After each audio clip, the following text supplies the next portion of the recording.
One of the problems with cars is that whilst the basics don't really change very much, wheels, steering, brakes, that sort of thing, the navigation and entertainment systems are changing all the time. And if your car's more than 5 years old, like this thing, well, they're likely to be clunky at best. Well, this week I've got a gadget which overcomes that problem. It's called the CarPodGo, and it's a tablet which runs Apple CarPlay or Android Auto. You just plug in the power, stick it on your dashboard, and ta-da! You've just upgraded your car with the latest entertainment and navigation system. And what's more, I can offer you $50 off the price if you use the link in the description below.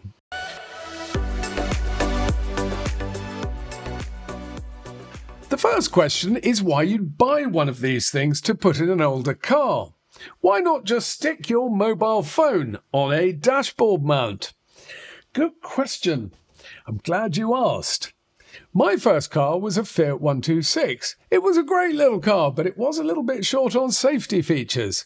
I mean, it did have 2 seat belts, sure, but no airbag and about as much crumple zone crash protection as you get driving a brown paper bag. But on balance, I think it might have been safer than the cars we drive today. Why? Well, all you got in a Fiat 126 was a steering wheel, a speedo, a rather binary heating system, and a gear stick. You didn't even get electric windscreen squirters, just a nipple to squeeze on the dashboard. So other than playing with your nipple, there was really very little to distract you from driving. And that was a good thing, because if you were distracted driving a car like that and hit anything more substantial than a blancmange, you'd be dead. Today, drivers have all sorts of different distractions going on.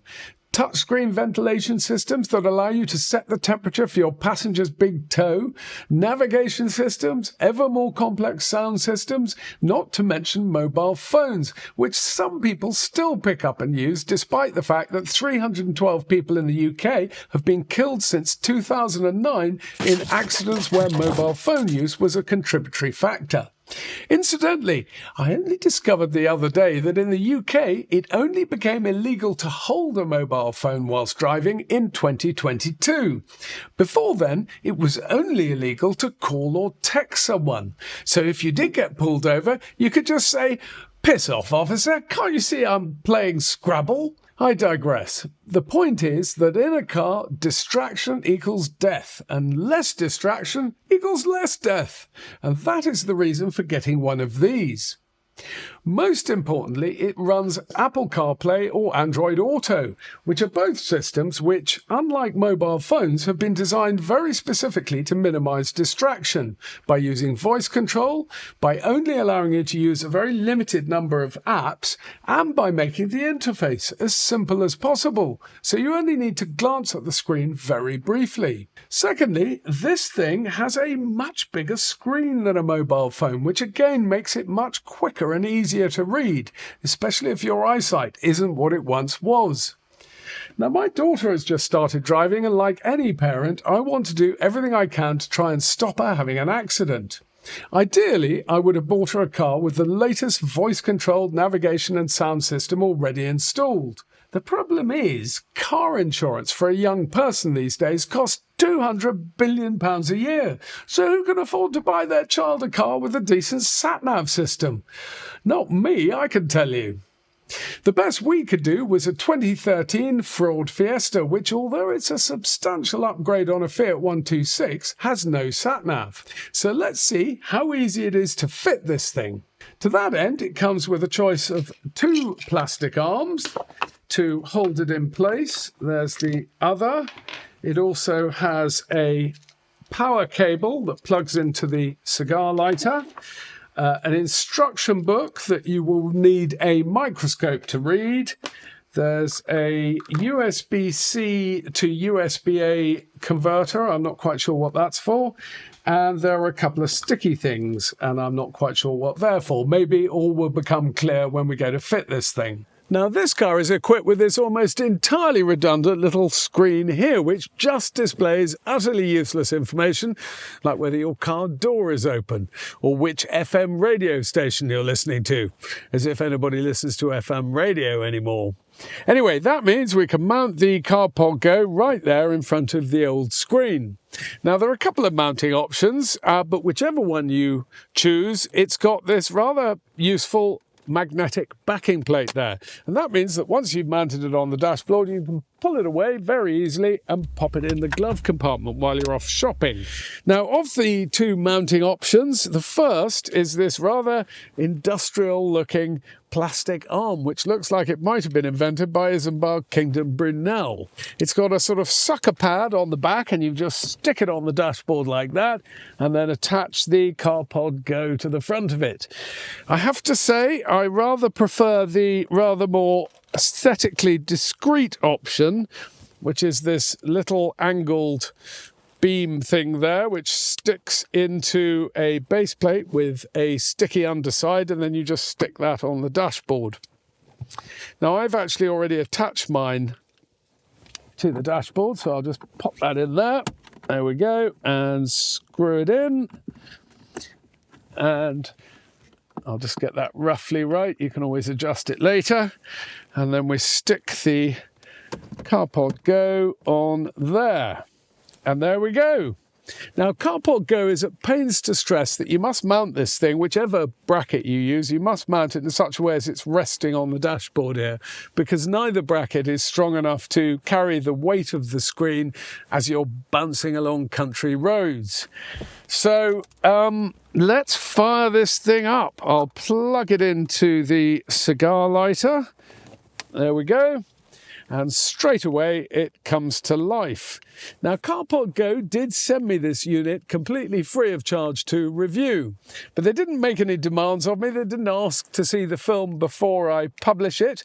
They said they're just so confident in the quality of their product that they give me free rein to say whatever I like. But they did send me this email here with a list of shooting notes where they've listed the features that they think are the most important ones about this product. So I thought it'd be interesting to just go through the list and see whether I agree. The first is that it's the only 60 FPS wireless CarPlay portable screen on the market. Wow, the only 60 FPS screen. God, I don't know what to say. I'm sure my wife won't either, or my daughter, or God forbid my mother. In layman's terms, screens are really, how fluid they are depends on how many frames per second they display the image at. And 60 frames per second is reasonably quick. The more frames per second, the more fluid it is. And they're right, it says, provides a super smooth user experience, quick response, and no lag. Well, I wouldn't say there's absolutely no lag, but it's pretty much imperceptible, and that is a very nice fluidly moving screen. Secondly, pure Bluetooth display mode, chosen by 99% of users. Sound is output via the car's Bluetooth. The screen only displays images, supports original car multifunction steering wheel buttons and microphone. So that's how I've got this thing set up. You just connect the telephone to your car as normal, and so it's using that for, talking to people with the car microphone, and then you connect the telephone to the CarPodGo too, and then that's effectively acting as just a control unit for the telephone. And I have to say, it works seamlessly, really very easy to set up, and it works brilliantly, so no complaints there.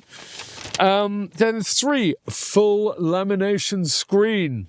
The screen is seamlessly integrated with the case, providing a sleek, all-black look and enhancing visual experience. Wow! I have to say, my visual experience is feeling thoroughly enhanced. Joking aside, I tell you what, it is seamlessly attached to the case. It's almost a little bit Apple-esque. It's a really nicely made unit, actually, so I think they're bang on. That's a quality piece of kit. Other optional features, magnetic design. Well, I've already talked about that. Easy to remove and install. Quick connection, takes only 12 seconds from power on to successful connection. They say it's the fastest portable screen on the market. Well, I haven't got any way of testing that, so I'll just have to take their word for it. But you saw it came on as I was filming, so you saw how quick that was. Multiple mounts, comes with 2 types of mounts. Yeah, I've already shown you those. Automatic mode switching, CarPlay and Android Auto day and night modes. And you can set the time of day when the screen goes dark. That's useful. Gesture switching, supports gesture down swipe to force switch between day and night. So, yeah, if it's on day mode, you can make it go dark by swiping down. I haven't found it terribly easy to do that, but I can't say that's a feature I'd use very often. Automatic brightness adjustment. In day mode, there's a little sensor on the back there, so when the sunshine falls on the back of there, it brightens up the screen, making it easier to read. And yeah, very good. Number 7, high resolution. Another one I might struggle to sell to Mrs. Gadget. It's got a resolution of 1920 by 720. Whoa, fantastic. But they say it offers superior colour and clarity compared to other products on the market. Well, again, I can't test that, but it is a nice looking screen and it's good quality. Finally, high brightness. With a brightness of 700 nits. I thought that's what my daughter had. Anyway, it's the brightest portable screen on the market, or so they claim, which is especially noticeable during the day. And I have to say, we have been driving it around. It's been unbelievably sunny, unusually for England, and I haven't had any problems at all seeing the screen. So no, overall, I think this is a great product, and I have absolutely no hesitation recommending it. The other people that I think would be interested in one of these things is anybody who's got a vintage car.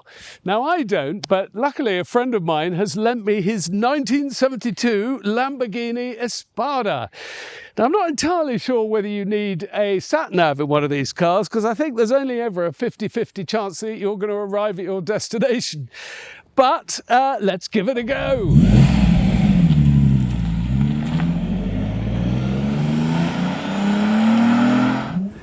There isn't really a lot more to say about the CarPodGo. I mean, it's a display which displays stuff. As I said, it's a nice bright display. This was filmed on a very sunny day, and even against the bright sky you can read it clearly. Now, a couple of other important things about the CarPodGo here. If your car doesn't have Bluetooth, you can still connect it to your car Hi-Fi, either with this little Bluetooth adapter here, or it can transmit a signal for any FM radio. You can also connect it via a 3.5mm jack too. For a modest extra charge, you can also buy a rear view camera, which CarPodGo was kind enough to send me. But installing it would have meant feeding this cable down the length of the car and having yet another cable dangling around at the front. I think rear view cameras are a bit of a waste of time anyway. I mean, we've got by well enough without them since 1885. Now, I must admit that until CarPodGo got in touch, I didn't even know you could buy a portable screen for your car, so I thought I'd better go and take a quick look on Amazon and see whether anyone else makes these things. It turns out that Amazon is absolutely bloody awash with Apple CarPlay screens. Who knew? I counted over 100 of them priced at 50 quid and below. Problem is, although I wouldn't describe myself as an Apple CarPlay display screen snob, they're not exactly what you would call household brands. Look at this. We've got the Podofo wireless CarPlay screen. Or for those looking for a slightly healthier sounding brand, I found the VibeFit Apple CarPlay screen. Or for the more socially mobile female driver, there's the Vera Ladies 7-inch CarPlay. Actually, they sound a bit like they could be sex toys, although for that, nothing I've found beats the 10.26-inch Vigor Thrive. Although, unfortunately, there's been such a rush of people wanting to strap a 10.26-inch Vigor Thrive to their dashboard that they've gone out of stock. Then we get to the £50 price point, where you'll find rather a lot of rather suspiciously similar looking screens that look like they've all been turned out by some factory in northeast China. And they're now on sale from one of a number of retailers that all seem to share the same brand development strategy, which is to grab the nearest Scrabble bag, reach in for 8 or 9 tiles, and then arrange them in no particular order. And that's how we end up with the Coerced. Or how about this? The Iologio. Thing is, they all look a bit like what you might generously call, cheap crap. But if you begin your search from the other direction, from the most expensive first, well, look at what comes up in first place. None other than the 2025 fully laminated screen CarPodGo T3 at £259. And then in second place, you've got something which looks very similar and is similarly spec'd for £150. But that's on a special Prime Day deal. And of course, if you use the link in the description below, you'll get the CarPodGo cheaper. So it all is pretty much of a muchness. Then in third place, we've got the CarPuride W103 Pro. But it's not actually clear if that's 60 frames per second, so it might be a bit more clunky. And anyway, who wants something that sounds like a chemical leak in their car? So there we have it. The CarPodGo here is by no means the cheapest screen on the market, but I can vouch for the fact that it's extremely well made and it works really, really well. And if nothing else, I think it's worth the money just to save yourself the ignominy of having to strap a 10.26-inch Vigor Thrive to your dashboard, or a 7-inch Vera Lady for that matter. If you're interested in car stuff, you might like to watch my review of the electric Porsche Taycan. I'll put a link over there somewhere. Otherwise, till the next time, I've been Arlo Guthrie. Bye-bye.